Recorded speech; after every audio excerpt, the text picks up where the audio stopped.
Bonjour à toutes et à tous. Éric Servat, bonjour. Bonjour.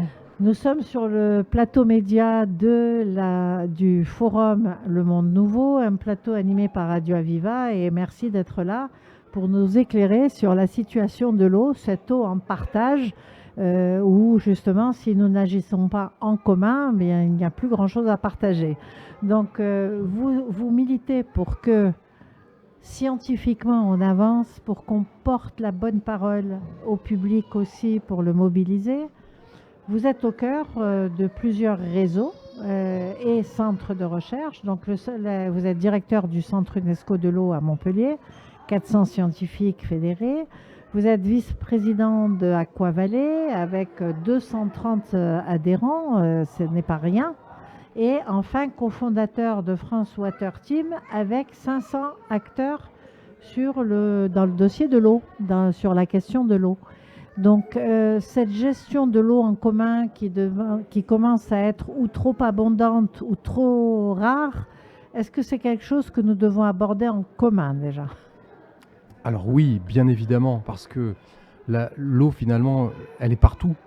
Donc nous sommes tous utilisateurs de l'eau en permanence dans notre journée, dans nos activités, dans ce que nous consommons. Donc l'eau est partout. Et donc à partir du moment où cette eau est partout, il ne peut pas y avoir autre chose qu'une approche qui soit une approche qui prenne en compte l'ensemble de ses besoins et donc l'ensemble des acteurs de l'eau. Oui. Et si on veut effectivement aller vers des solutions par rapport aux difficultés que nous rencontrons et dont on voit bien maintenant depuis 2 années en particulier que ce sont de vraies difficultés, qu'on ne va pas pouvoir faire comme si ça n'existait pas. On est passé à une phase aiguë. On est passé à une phase aiguë. Et donc à partir du moment où on en est là, alors on peut toujours regretter, on aurait dû faire des choses avant, etc. Soit. Je ne suis pas de ceux qui passent leur temps à regarder en arrière. On ne peut pas rembobiner. Hein. Voilà, donc ok, bon, on en est là, très bien, la situation est compliquée. Et donc il faut vraiment agir maintenant. Et si on veut que les choses se passent bien, il faut agir en commun. Et il faut notamment faire preuve de beaucoup de pédagogie. Ça me semble essentiel parce que, incontestablement, les changements à venir sont des changements qui sont importants. Oui. Et si on veut qu'ils soient acceptés pour être mis en œuvre, il faut que les gens les comprennent, il faut que les gens se les approprient. Absolument. Donc à la fois de l'exactitude scientifique et de la pédagogie. C'est un phénomène quand même complexe, avec des cascades d'événements l'un entraînant l'autre, et on vit la conséquence, je dirais. Comment s'y prendre? Alors, à mon sens, il y a au moins 3 grands axes sur lesquels il faut travailler. Bon, il y en a un qui est en dessous enfin en dessous ou au-dessus, comme vous voulez, mais qui est de toute façon quelque chose d'indispensable au-delà de ces 3 grands axes, c'est travailler à la décarbonation de nos activités. Bien sûr. Voilà, réduire l'impact du changement climatique. Ça, ce sont les fondations. C'est le socle. Vraiment, on s'appuie là-dessus. Après, je pense qu'il y a 3 directions principales. La première, c'est incontestablement de changer notre regard sur l'eau, notre culture sur l'eau. De fait, l'eau est partout. Et comme elle est partout, elle est nulle part. On n'a pas de notion de pénurie, Voilà, elle est là. Quoi. Elle était jusqu'à présent, c'était la proximité, la banalité du quotidien. Oui. Et donc, on ne la voyait pas. Il faut si vous me permettez ce néologisme, la désinvisibiliser. Oui. Voilà, et on a besoin de ça. Le deuxième point, c'est sobriété, mais pas seulement sobriété. C'est sobriété, et je voudrais vraiment insister là-dessus, ajouter efficacité. C'est ça. Il faut que nous soyons efficaces avec la moindre des gouttes d'eau que nous utilisons. Et si on est effectivement efficace, à ce moment-là, on atteindra une sobriété intelligente, parce qu'une sobriété qui aura intégré l'ensemble de ce qu'impliquent les efforts de réduction, d'efficacité qu'il faudra faire. Bien sûr. Et le troisième point, qui me semble important, parce que trop souvent on l'oublie, ou on le critique, ou on n'y croit pas, c'est effectivement l'apport de la science. L'apport de la science est absolument essentiel. Vous savez, Alain Aspect, qui est notre dernier prix Nobel de physique, disait « On ne résoudra pas les problèmes de la planète contre la science, mais avec elle ». Et on peut dire la même chose, on peut le paraphraser en disant « On ne résoudra pas les problèmes de l'eau contre la science, mais avec elle ». Avec la science qui va permettre des ouvertures, des technologies nouvelles, des moyens de recyclage qui ne consommeront pas trop d'énergie, pardon. Donc c'est cette science-là? Alors c'est effectivement cette science-là, qui elle est sous un angle, on va dire, très, très technologique, Oui. mais pas seulement.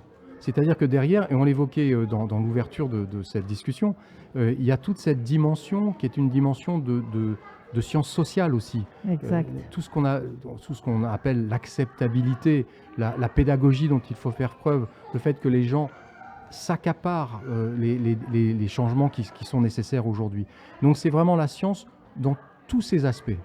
C'est-à-dire qu'on n'est pas dans une science désincarnée, c'est une science avec les gens qui sont porteurs de cette science, les gens qui l'utilisent aussi, les gens qui peuvent la comprendre. On fait cette sociologie-là pour informer, on essaye de voir à qui on parle et comment faire passer le message. C'est très important, c'est très important. Sur le plan technologique, on a des équipes qui sont des équipes formidables, qui avancent, qui savent faire des choses, qui vont découvrir des choses aussi. Parce que la science, c'est ça aussi, c'est le progrès et la découverte. En plus, il y a beaucoup de collaborations là-dessus. Énormément des collaborations internationales. Tout le monde se serre les coudes, on sait que c'est urgent. Absolument. Mais à côté de ça, il y a effectivement toute cette dimension sociale et on a des domaines scientifiques, des équipes formidables qui travaillent aussi sur cet aspect-là des choses. Et c'est essentiel, on ne peut pas décorréler les deux. Donc on le voit, vous, Éric Servat, avec la chaire UNESCO, c'était déjà un plus, de dire d'abord qu'elle est ici, c'est important. Vous travaillez avec plusieurs scientifiques, des réseaux de scientifiques sont là pour collaborer. Donc à la fois la situation est aiguë, mais il y a espoir finalement parce que tout le monde est dirigé vers le fait de trouver une solution. Alors, c'est trouver des solutions. Oui. C'est trouver... en fait, je pense qu'on a à mettre en œuvre une mosaïque de solutions. Voilà. Il y a des solutions de toute nature et elles vont se compléter les unes les autres. Elles vont selon s'ajouter. Le territoire, selon le problème, selon les gens. Absolument. Vous savez, le problème est universel, mais en l'occurrence, pour l'eau, les solutions sont locales. Le contexte est absolument essentiel. Bien sûr. Donc, il faut avancer dans cette direction-là de mise en œuvre de cette mosaïque de solutions.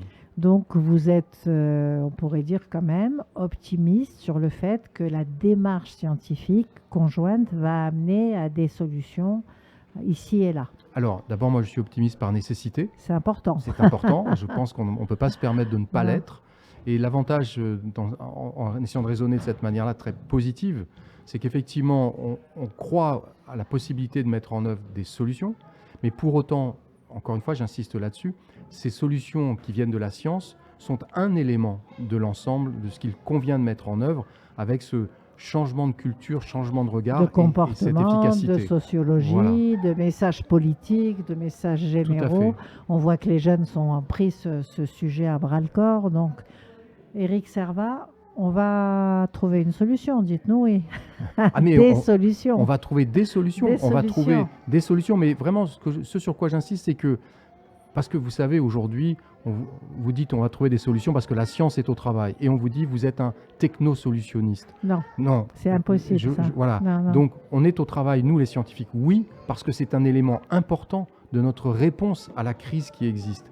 Mais, et j'ai insisté là-dessus, ça n'est pas le seul élément de réponse. Mais ne pas tenir compte de celui-là serait une erreur colossale. C'est carrément donc oui, on va trouver des solutions. Ouais. C'est comme écrire sans connaître l'alphabet. Exactement. Voilà, donc merci Éric Servat, je vous remercie pour nous avoir éclairé sur cette problématique de l'eau et le rôle des scientifiques et des messages à passer au grand public pour que chacun s'y mette. Merci. Avec plaisir.